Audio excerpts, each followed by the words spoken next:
Hi YouTube family, welcome to my kitchen. I love coming in here and being creative and just playing and doing fun things outside of the normal 3 meals a day kind of routine.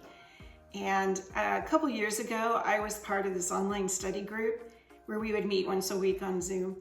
And I remember one of the people in the group saying, like, you do this gardening, you do canning, you do baking, like, I don't know how to do that stuff. So one of the things I wanted with this channel was to bring you guys, my YouTube family, into my kitchen, and together we can hang out and we can have some fun together. And so today I'm going to show you how to make a pie. This is one of my favorite recipes, right? It's called Butterfinger pie. And I say make a pie versus bake a pie because we can do that in a future video, but today I wanted to do something that's just really super fast and easy to throw together. Now, my old school recipes, the ones that are still hard copy, not online where you can pretty much find everything now, but my old school ones, right? They live up here over my range. And over the years, we had to get together some sort of like, oh, that was really good. Can I get the recipe? They just went here. I mean, can you see how not formal this is? And right here on top, I have the recipe for Butterfinger pie. Now, I'm going to do a close-up of this in the video and edit it in so you can pause and you can write down all the ingredients.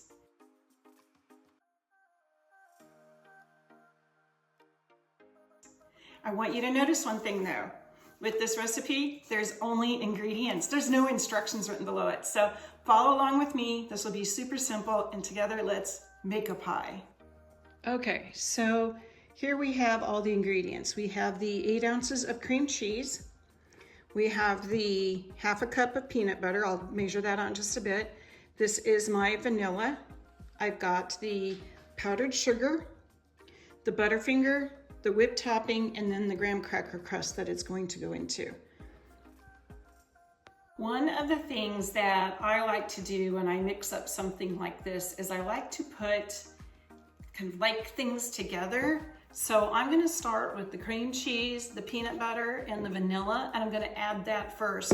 That will give me kind of a nice creamy base going in my mixer, because the next ingredient we're gonna add after that is the powdered sugar. And let me tell you, this is gonna be going everywhere. This is gonna be all over your face and your clothes, and when you walk out, you're gonna be like, oh, they've been slaving in the kitchen. You're gonna be like, yeah, I was.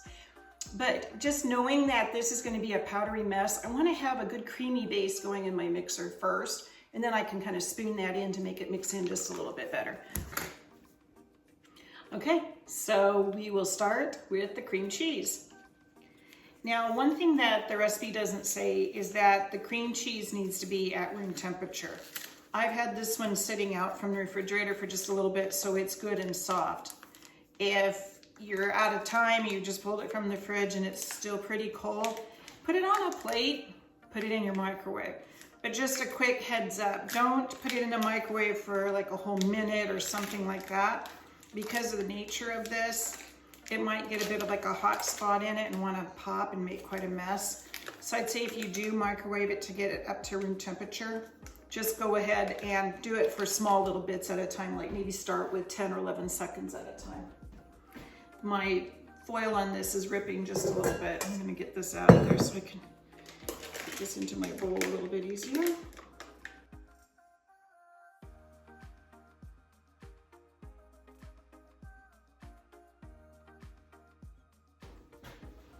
Okay, now I need to get 1/2 cup of peanut butter. And I've got my 1/2 cup measuring cup right here. Now I like to use this creamy peanut butter organic that's just basically ground up peanuts and salt. And so because of that, it separates a little bit, so I'm gonna take just a moment and stir my peanut butter. If you're using a more mainstream brand, like a Jif or something like that, you can probably just pull it right out of the jar. And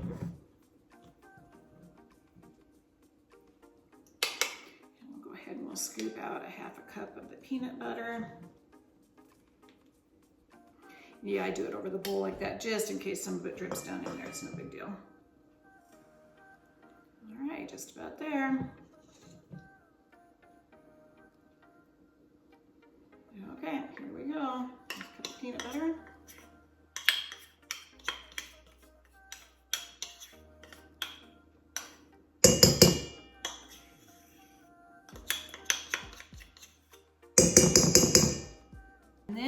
the vanilla. Now this is my own homemade vanilla, but your store-bought vanilla will work just the same. So whatever you have, if you've got the store-bought or if you like to make your own. All right, now I need 2 teaspoons of this. I've got my 1 teaspoon measuring spoons. I'll just put in 1, yeah, 2. Okay.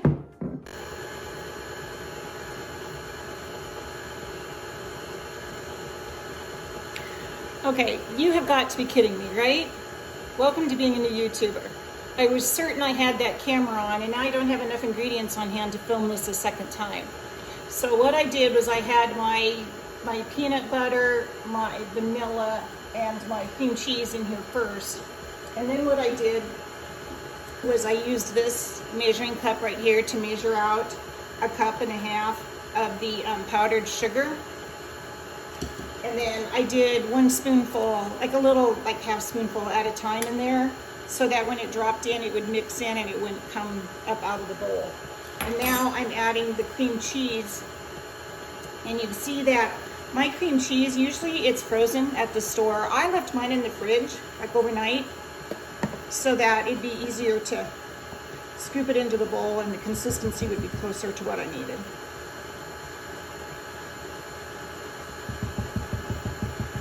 One thing I like about the challenge of being a new YouTuber is that this stuff happens, right? We're just gonna roll with it. It isn't gonna be the most perfect video out there, but it's gonna be a really good video. And I might just have to remake this again someday when I have even more filming skills, and we'll do it again. Now, one thing I do wanna do, because the next thing up is to add the Butterfinger candies. So what I'm gonna do first is I'm gonna go ahead and turn the power off. I'm gonna unlock the position and lift. And then I'm just gonna scrape everything down to make sure that we're getting everything mixed in.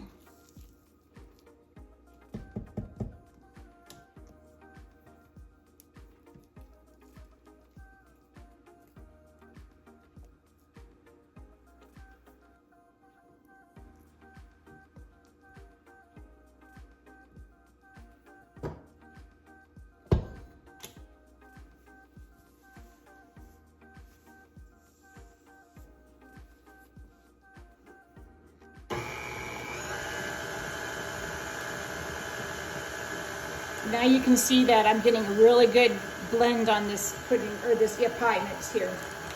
Okay, now the recipe calls for 12.5 ounces of fun-sized Butterfingers, which you would get, you know, the little fun size, and then you would mash them up. Yeah, that takes a lot of work. I like to buy them like this as the Butterfinger bits, right? But here's the thing, the recipe calls for 12.5 ounces, and you see on here this bag is only 8 ounces. So you buy 2. Now what I can do is I can do a whole bag and then a half a bag to get my approximately 12 ounces. And there's just my intuition. Kind of see how much Butterfinger I have in here. Maybe I want to add a little bit more. Maybe I want to keep a little bit less. But whatever you do, I'm going to start by just adding this first full bag. The bulk of the Butterfinger bits are going to go into the pie mix, but you're going to save a few to sprinkle on top. So just remember that.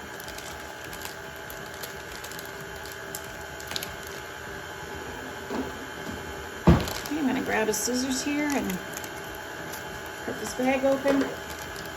I'm going to turn my speed down just a little bit so it doesn't destroy my Butterfinger bits. I'm going to start mixing these in.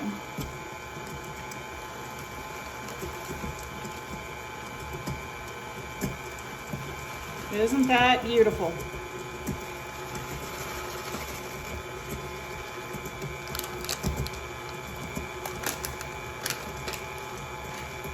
Now, to my naked eye, I think this looks like a really good amount of Butterfinger bits, so I'm just going to stop with that first bag.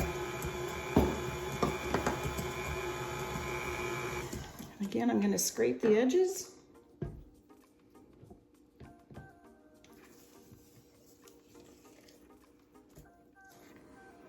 And I think that looks really, really good.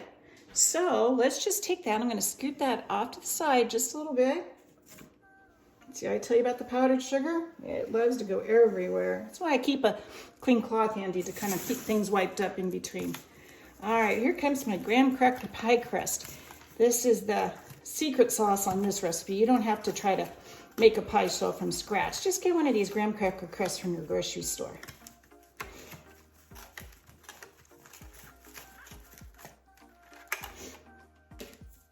All right, and here we go. Let's get some of this off the mixer.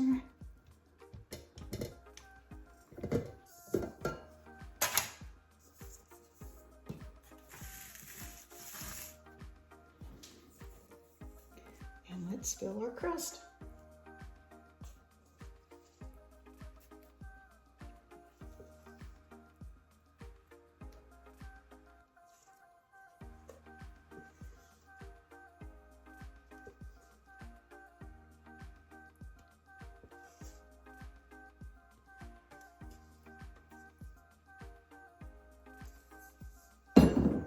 And then once it's all in here, what I like to do is just kind of smooth it out, make it really fill that pie shell. Go like that. There we are. Now, this is going to go back in the freezer so that it'll become solid again, but isn't that gorgeous? And then here, we're going to open up the second package of Butterfinger bits. And now I'm going to sprinkle a few on top.